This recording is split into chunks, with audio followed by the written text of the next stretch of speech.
नमस्कार दोस्तों, प्रभात चिंतन में आपका स्वागत है। आज सुनिए मुंशी प्रेमचंद जी की लिखी कहानी सती।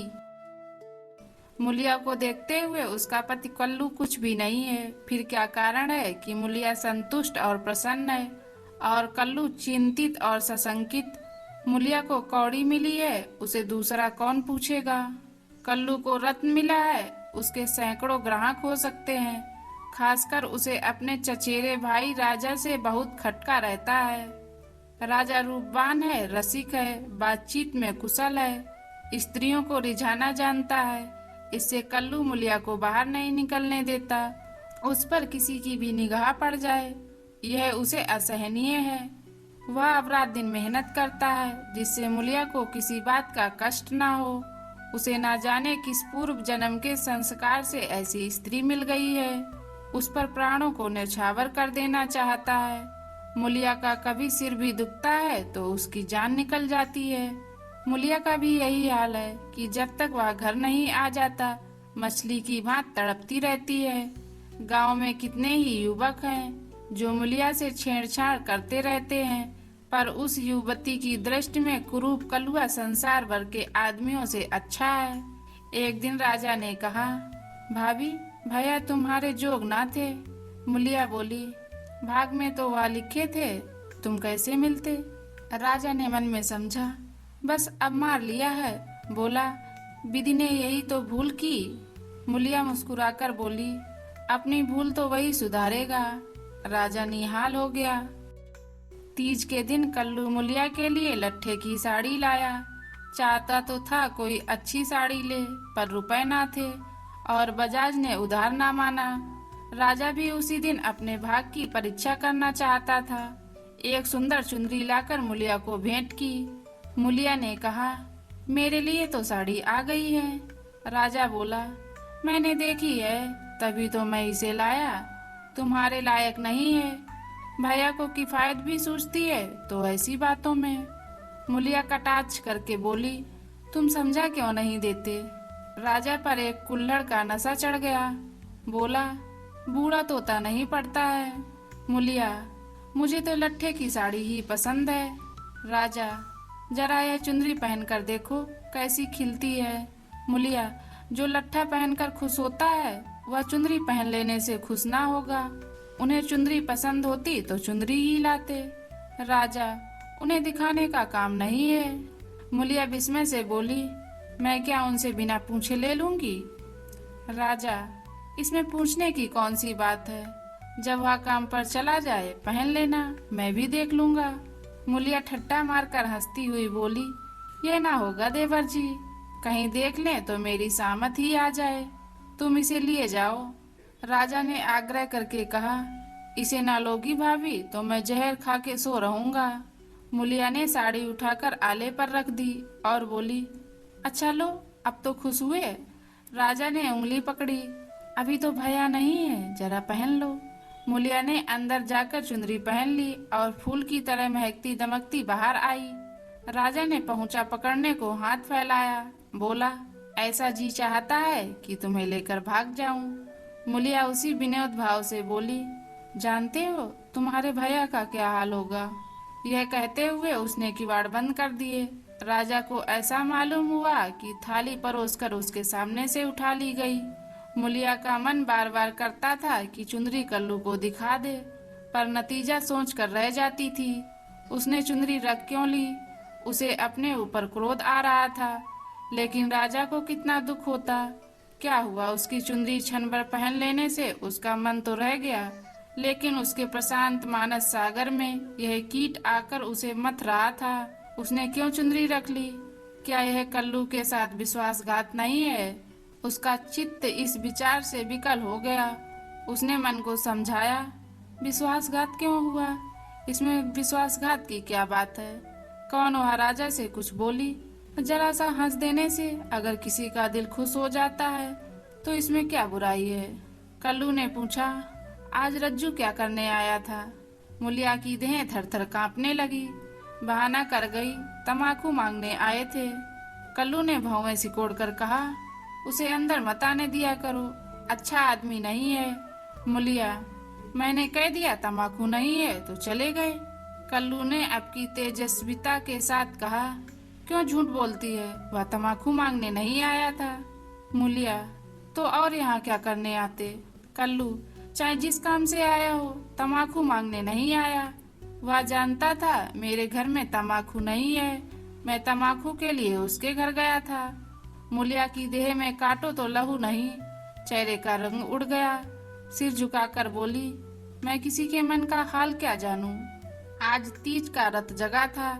मूलिया पूजा का सामान कर रही थी, पर इस तरह जैसे मन में जरा भी उत्साह, जरा भी श्रद्धा नहीं है। उसे ऐसा मालूम हो रहा है उसके मुख में कालिमा पुत गई है और अब वह कल्लू की आंखों से गिर गई है। उसे अपना जीवन निराधार सा जान पड़ता था। सोचने लगी, भगवान ने मुझे यह रूप क्यों दिया? यह रूप ना होता तो राजा क्यों मेरे पीछे पड़ता, और क्यों आज मेरी यह गत होती?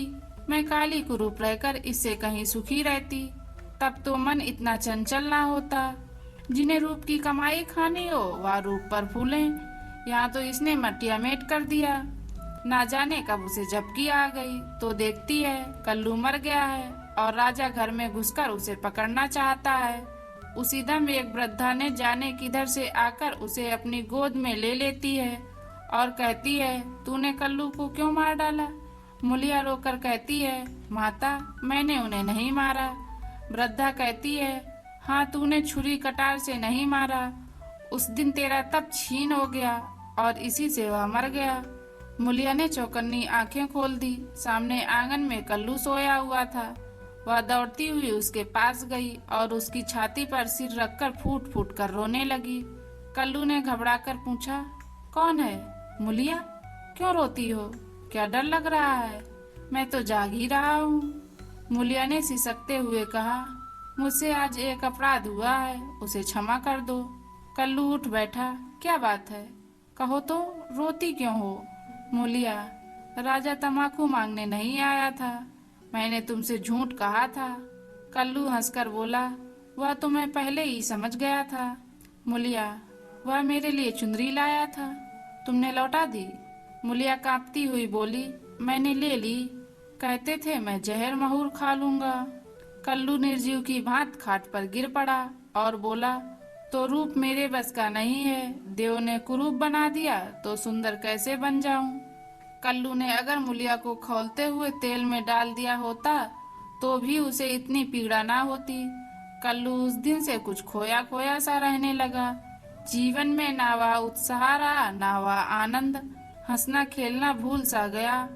मूलिया ने उसके साथ जितना विश्वासघात किया था उससे कहीं ज्यादा उसने समझ लिया और यह भ्रम उसके हृदय में केवड़े के समान चिपट गया। वह घर अब उसके लिए केवल लेटने बैठने का स्थान था और मूलिया केवल भोजन बना देने वाली मशीन। आनंद के लिए वह कभी कभी ताड़ी खाने चला जाता या चरस के दम लगाता। मूलिया उसकी दशा देख देख कर अंदर ही अंदर कुढ़ती थी। वह उस बात को उसके दिमाग से निकाल देना चाहती थी, इसीलिए उसकी सेवा और मन लगाकर करती, उसे प्रसन्न करने के लिए बार बार प्रयत्न करती, पर वह जितना ही उसको खींचने की चेष्टा करती उतना ही वह उससे विचलता था, जैसे कोई कटिये में फंसी हुई मछली हो। कुशल यह था कि राजा जिस अंग्रेज के यहाँ खानसामा था उसका तबादला हो गया और राजा उसके साथ चला गया था, नहीं तो दोनों भाइयों में से किसी न किसी का जरूर खून हो जाता। इस तरह एक साल बीत गया। एक दिन कल्लू रात को घर लौटा तो उसे ज्वर था। दूसरे दिन उसकी देह में दाने निकल आए। मूलिया ने समझा माता है, मान मनौती करने लगी, मगर 4-5 दिन में ही दाने बढ़कर आंवले पड़ गए और मालूम हुआ कि यह माता नहीं है, उपदंश है। कल्लू के कुलसित भोग विलास का यह फल था।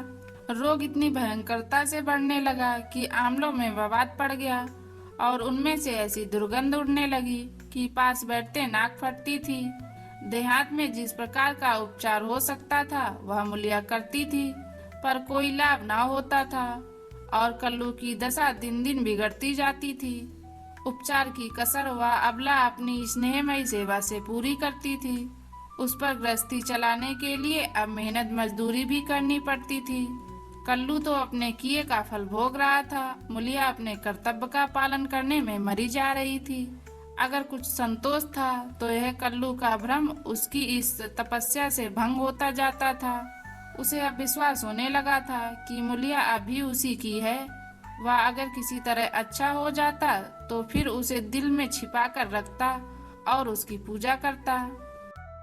प्रातः काल था। मुलिया ने कल्लू का हाथ मुंह धुलवा कर दवा पिलाई और खड़ी पंखा डुला रही थी कि कल्लू ने आंसू भरी आंखों से देखकर कहा, मुलिया, मैंने उस जन्म में कोई भारी तप किया था कि तू मुझे मिल गई।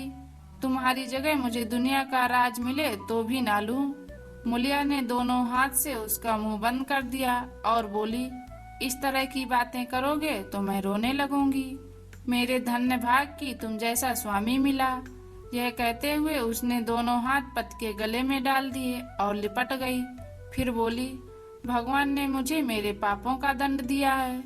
कल्लू ने उत्सुकता से पूछा, सच कह दो मूला, राजा और तुम में क्या मामला था? मुलिया ने विस्मित होकर कहा, मेरे और उसके बीच कोई और मामला हुआ हो तो भगवान मेरी दुर्गत करे। उसने मुझे चुंदरी दी थी, वह मैंने ले ली थी, फिर मैंने उसे आग में जला दिया। तब से मैं उससे नहीं बोली। कल्लू ने ठंडी सांस खींचकर कहा, मैंने कुछ और ही समझ रखा था। ना जाने मेरी मत कहाँ हर गई थी। तुम्हें पाप लगाकर मैं आप पाप में फंस गया और उसका फल भोग रहा हूँ। उसने रो रो कर अपने दुष्ट कृत्यों का पर्दा खोलना शुरू किया और मुलिया आंसू की लड़ियां बहाकर सुनने लगी। अगर पति की चिंता ना होती तो उसने विष खा लिया होता। कई महीने के बाद राजा छुट्टी लेकर घर आया और कल्लू की घातक बीमारी का हाल सुना तो उसे दिल में खुश हुआ। तीमारदारी के बहाने से कल्लू के घर आने जाने लगा। कल्लू उसे देखकर मुंह फेर लेता, लेकिन वह दिन में 2-4 बार पहुंच ही जाता। एक दिन मुलिया खाना पका रही थी कि राजा ने रसोई के द्वार पर आकर कहा, भाभी, क्या आप भी मुझ पर दया ना करोगी? कितनी बेरहम हो तुम। कई दिन से तुम्हें खोज रहा हूँ, पर तुम मुझसे भागी फिरती हो। भैया अब अच्छे ना होंगे, इन्हें गर्मी हो गई है। इनके साथ क्यों अपनी जिंदगी खराब कर रही हो? तुम्हारी फूल सी देह सूख गई है। मेरे साथ चलो, कुछ जिंदगी की बाहर उड़ाएं। यह जवानी बहुत दिन ना रहेगी। यह देखो, तुम्हारे लिए एक करण फूल लाया हूँ, जरा पहन कर मुझे दिखा दो। उसने करण फूल मुलिया की ओर बढ़ा दिया। मुलिया ने उसकी ओर देखा भी नहीं, चूल्हे की ओर ताकती हुई बोली, लाला, तुम्हारे पैरों पड़ती हूँ, मुझे मत छेड़ो। यह सारी विपत्ति तुम्हारी लाई हुई है। तुम ही मेरे शत्रु हो, फिर भी तुम्हें लाज नहीं आती। कहते हो भैया आप किस काम के हैं। मुझे तो अब वह पहले से भी कहीं ज्यादा अच्छे लगते हैं। जब मैं ना होती तो वह दूसरी सगाई कर लाते, अपने हाथों ठोक खाते। आज मैं ही उनका आधार हूँ, वह मेरे सहारे जीते हैं। अगर मैं इस संकट में उनके साथ दगा करूँ तो मुझसे बढ़कर अधम कौन होगा, जबकि मैं जानती हूँ कि इस संकट का कारण भी मैं ही हूँ। राजा ने हंसकर कहा, यह तो वही हुआ जैसे किसी की दाल गिर गई तो उसने कहा, मुझे तो सूखी ही अच्छी लगती है। मुलिया ने सिर उठाकर उसकी ओर सजोत नेत्रों से ताकते हुए कहा, तुम उनके पैरों की धूल के बराबर नहीं हो लाला। क्या कहते हो तुम? उजले कपड़े और चिकने मुखड़े से कोई आदमी सुंदर नहीं होता। मेरी आंखों में तो उनके बराबर कोई नहीं दिखाई देता। कल्लू ने पुकारा, मूला, थोड़ा पानी दे दे। मुलिया पानी लेकर दौड़ी। चलते चलते करण फूल को ऐसा ठुकराया कि आंगन में जा गिरा। राजा ने जल्दी से करण फूल उठा लिया और क्रोध में भरा हुआ चल दिया। रोग दिन प्रतिदिन बढ़ता गया। ठिकाने से दवा दारू होती तो शायद अच्छा हो जाता, मगर अकेली मुलिया क्या क्या करती। दरिद्रता में बीमारी कोड़ का खा जाए। आखिर एक दिन परवाना आ पहुंचा। मुलिया घर का काम धंधा करके आई तो देखा कल्लू की सांस चल रही है। घबराकर बोली, कैसा जी है तुम्हारा? कल्लू ने सजल और दीनता भरी आंखों से देखा और हाथ जोड़कर सिर नीचा कर लिया। यही अंतिम विदाई थी। मुलिया उसके सीने पर सिर रखकर रोने लगी और उन्माद की दशा में उसके आहत हृदय से रक्त की बूंदों के समान शब्द निकलने लगे, तुमसे इतना भी ना देखा गया भगवान। उस पर न्यायी और दयालु कहलाते हो, इसीलिए तुमने जन्म दिया यही खेल खेलने के लिए। हाय नाथ, तुम तो इतने निष्ठुर ना थे, मुझे अकेली छोड़कर चले जा रहे हो। हाय, अब कौन मूला कहकर पुकारेगा? अब किसके लिए कुएं से पानी खींचूंगी? किसे बैठाकर खिलाऊंगी, पंखा डुलाऊंगी? सब सुख हार लिया तो मुझे भी क्यों नहीं उठा लेते? सारा गांव जमा हो गया, सभी समझा रहे थे, मुलिया को धैर्य ना होता था। यह सब मेरे कारण हुआ, यह बात उसे नहीं भूलती। हाय हाय, उसे भगवान ने सामर्थ्य दिया होता तो आज उसका सिर ताजियों उठ जाता। 100 की दाह क्रिया की तैयारियां होने लगी। कल्लू को मरे 6 महीने हो गए। मुलिया अपना कमाती है, खाती है और अपने घर में पड़ी रहती है। दिन भर काम धंधों से छुट्टी नहीं मिलती। हाँ, रात को एकांत में रो लिया करती है। उधर राजा की स्त्री मर गई, मगर 2-4 दिन के बाद वह फिर छैला बना घूमने लगा और भी छूटा सांड हो गया। पहले स्त्री से झगड़ा हो जाने का कुछ डर था, अब वह भी ना रहा। अब की नौकरी पर से लौटा तो सीधे मुलिया के घर पहुंचा और इधर उधर की बातें करने के बाद बोला, भाभी, अब तो मेरी अभिलाषा पूरी करोगी या अभी और कुछ बाकी है? अब तो भैया भी नहीं रहे, इधर मेरी घरवाली भी सिधारी, मैंने तो उसका गम भुला दिया। तुम कब तक भैया के नाम को रोती रहोगी? मुलिया ने घृणा से उसकी ओर देखकर कहा, भैया नहीं रहे तो क्या हुआ? भैया की याद तो है, उनका प्रेम तो है, उनकी सूरत दिल में है, उनकी बातें कानों में है। तुम्हारे लिए और दुनिया के लिए वह नहीं है, मेरे लिए तो वह अब भी वैसे ही जीते जागते हैं। मैं अब भी उन्हें वैसे ही बैठे देखती हूँ। पहले तो देह का अंतर था, अब तो वह मुझसे और भी नगीच हो गए हैं और ज्यों-ज्यों दिन बीतेंगे और भी नगीच होते जाएंगे। भरे पूरे घर में दाने की कौन कदर करता है? जब घर खाली हो जाता है तब मालूम होता है कि दाना क्या है। पैसे वाले पैसे की कदर क्या जाने। पैसे की कदर तब होती है जब हाथ खाली हो जाता है, तब आदमी एक एक कौड़ी दांत से पकड़ता है। तुम्हें भगवान ने दिल ही नहीं दिया, तुम क्या जानो सोहबत क्या है। घरवाली को मरे अभी 6 महीने भी नहीं हुए और तुम सांड बन बैठे। तुम मर गए होते तो इसी तरह वह भी अब तक किसी के पास चली गई होती। मैं जानती हूँ कि मैं मर जाती तो मेरा सिरताज जन्म भर मेरे नाम को रोया करता। ऐसे ही पुरुषों की स्त्रियां उन पर प्राण देती हैं। तुम जैसे सोहदों के भाग में पत्तल चाटना लिखा है। चाटो, मगर खबरदार, आज से मेरे घर में पाँव ना रखना, नहीं तो जान से हाथ धोगे। बस निकल जाओ। उसके मुख पर ऐसा तेज, स्वर में इतनी कटुता थी कि राजा को जबान खोलने का भी साहस ना हुआ। चुपके से निकल भागा।